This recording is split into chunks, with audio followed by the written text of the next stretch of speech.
বানিয়েছি চিকেনের finger fry.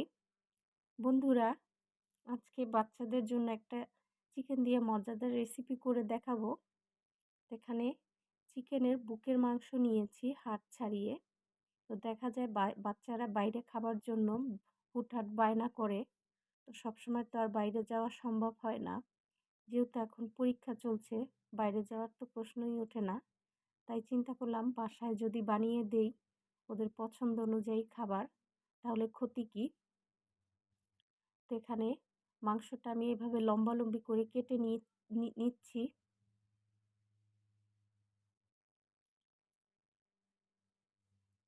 এবার একটা বাটির মধ্যে আমি তুলে নিচ্ছি মাংসগুলো। দেখুন কাটা হয়ে গিয়েছে। এবার দিয়ে দিচ্ছি গোলমরিচের গুঁড়ো, চিলি ফ্লেক্স, জিরের গুঁড়ো, ধনিয়ার গুঁড়ো, স্বাদ মতো লবণ, রসুন বাটা, আদা বাটা, সয়া সস সামান্য পরিমাণে দিচ্ছি, টমেটো সস,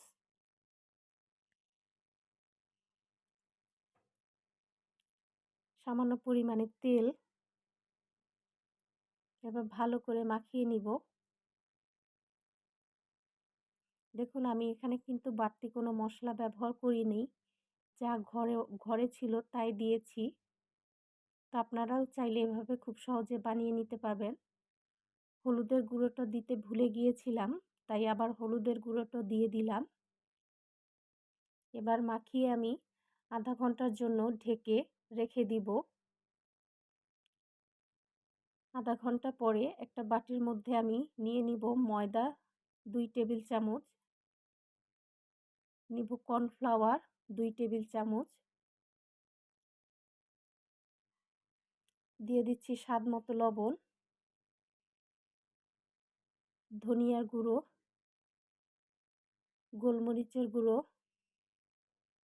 হলুদের গুঁড়ো,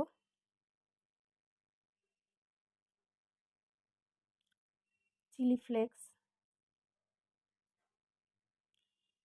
জিরের গুঁড়ো। এবার ভালো করে মাখিয়ে নিচ্ছি আমি।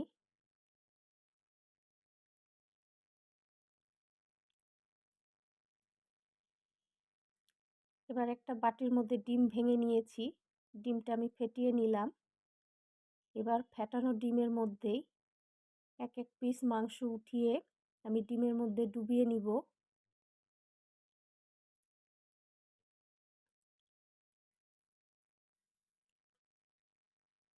ডিমের মধ্যে এভাবে ডুবিয়ে নিচ্ছি মাংস। এবারে ময়দা এবং কর্নফ্লাওয়ার যে মিশ্রণটা ছিল ওর মধ্যে এভাবে চেপে চেপে নিব। সবগুলো মাংস একটু সময় নিয়ে করতে হবে।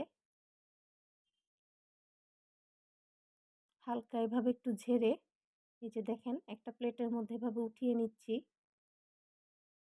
সবগুলো মাংস আমি এভাবে ডুবিয়ে নিচ্ছি ডিমের মধ্যে।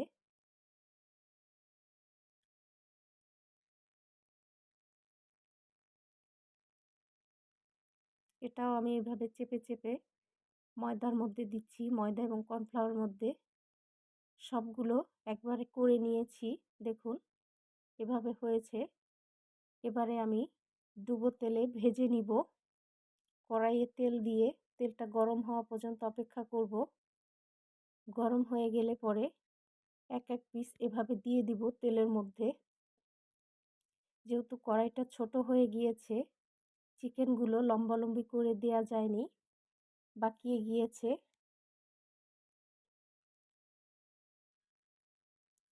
এক পাশ যখন ভাজা হয়ে যাবে তখন সাবধানে উল্টে দিতে হবে, নতুবা এই যে ডিম এবং ময়দার যে প্রলেপটা দিয়েছি সেটা ছুটে যাবে। তো এক পাশ ভাজা হয়ে গেলে পরে আমি উল্টে দিচ্ছি। দেখুন ভাজাটা কি সুন্দর হয়েছে কালারটা। খুব বেশি আঁচে ভাজা যাবে না, মাঝারি আঁচে ভেজে নিতে হবে।